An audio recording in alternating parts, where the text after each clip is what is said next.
When you're worried about feeling an emotion, you end up living your life by avoidance, or you try and seek out things to make you feel better, like overeating sugar, over drinking alcohol, sitting down, scrolling on your phone, watching Netflix, all the things to avoid feeling the emotion.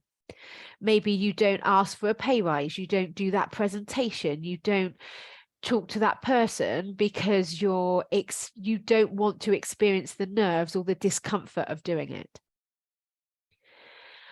And I think this keeps us in a state of really avoiding a lot of our lives and worrying about the future, because we're worried about an emotion that may or may not happen in the future.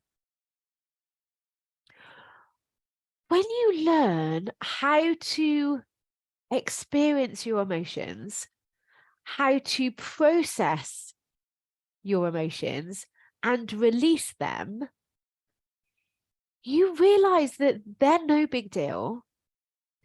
They're actually completely harmless, maybe a bit unpleasant, but harmless. And then we don't have to spend our lives avoiding or worrying about them happening. So, for example, let's take the craving for sugar.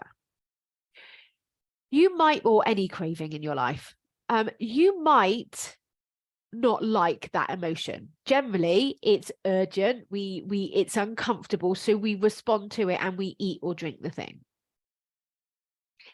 If experiencing that urge, that craving, wasn't a problem, you wouldn't need to respond to it. You wouldn't need to avoid it. You wouldn't need to get rid of it. And then we don't live in a state of fear, because we don't think that, oh my gosh, I can't ever possibly be around sugar because I'll experience the craving and I don't want to experience it because I don't know how to deal with it. Then we don't have to avoid situations that used to make us overeat, because if you can deal with those situations and you can deal with that emotion, you don't need to overeat.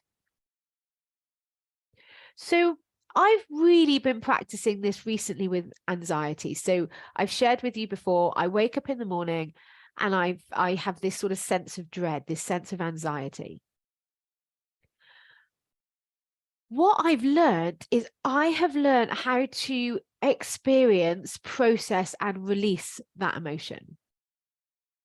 So now when I wake up in the morning, I expect it. I know it's going to come because of my thought, I can't do it.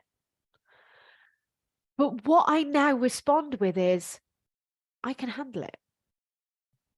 I know how to deal with it. So it's not a problem.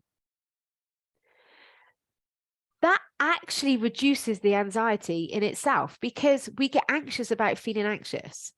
We fear the craving for sugar. We get nervous about feeling nervous. We get angry about feeling angry. But if you know you can handle that emotion, you don't need to create more of it. You don't need to avoid it. You can handle it.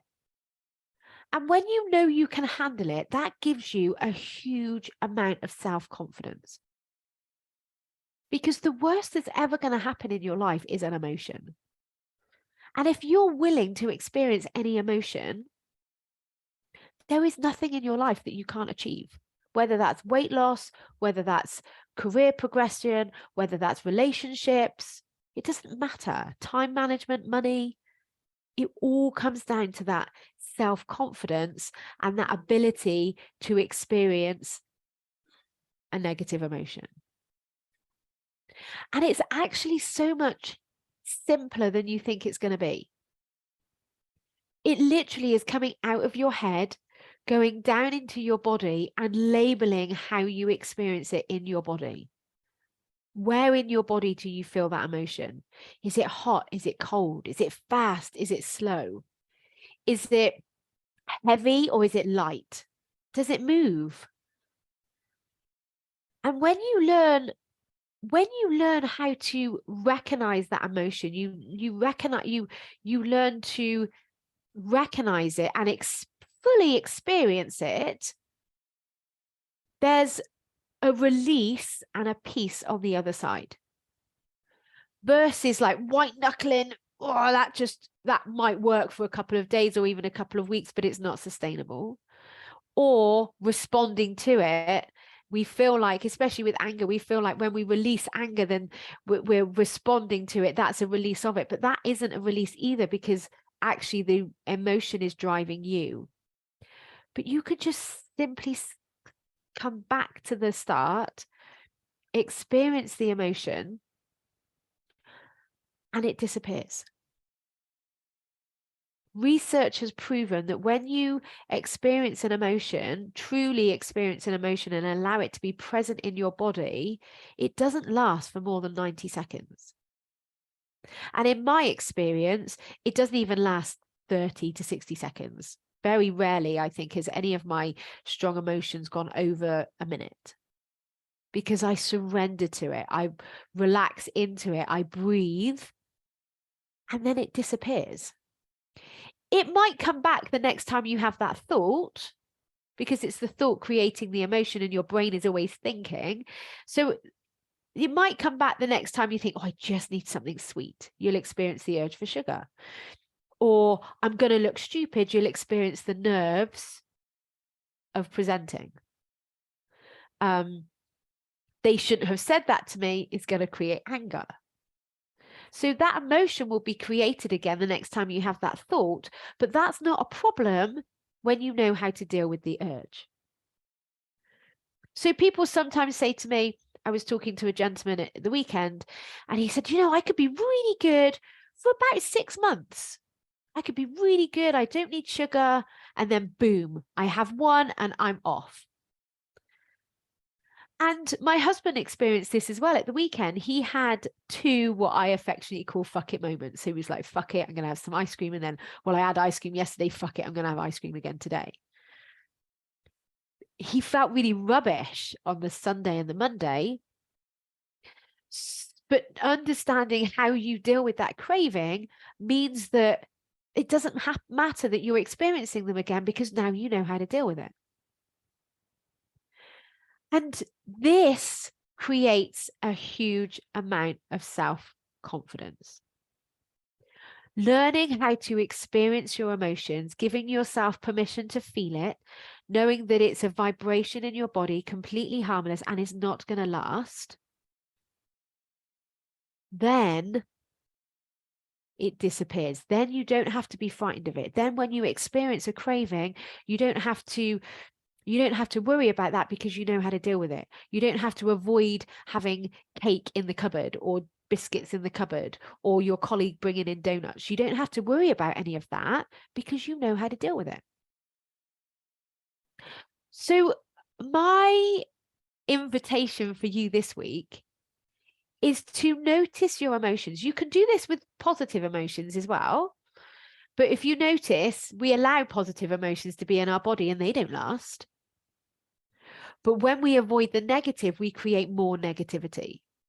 I was just coaching one of my clients, and he was feeling melancholy because he was thinking everything's a chore. And then because he was feeling melancholy, he was judging himself and criticizing himself and thinking he was being silly. So then he created sadness. So now we've got more negativity. Whereas you could just go, yeah, of course I'm feeling melancholy because I'm thinking everything's a chore.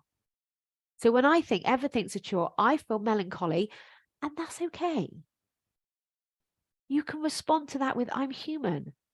I'm having a human thought that's creating a human emotion. Nothing has gone wrong in that moment. Now you get to access your higher wisdom and get very deliberate and conscious in your day. So my invitation for you this week is to allow yourself to fully experience an emotion.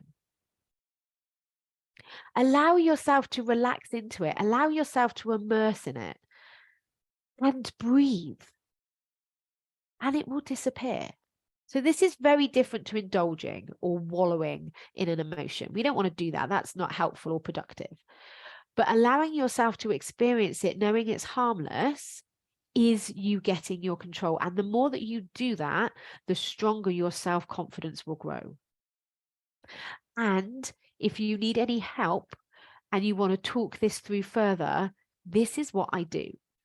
I can help you be very deliberate in your life. I can help you to get control of your sugar cravings, get control of your weight, but ultimately get control of your life. So if you're ready, if you're fed up of feeling fed up, get in touch because I can help you. Have an amazing week and I'll speak to you again. Bye.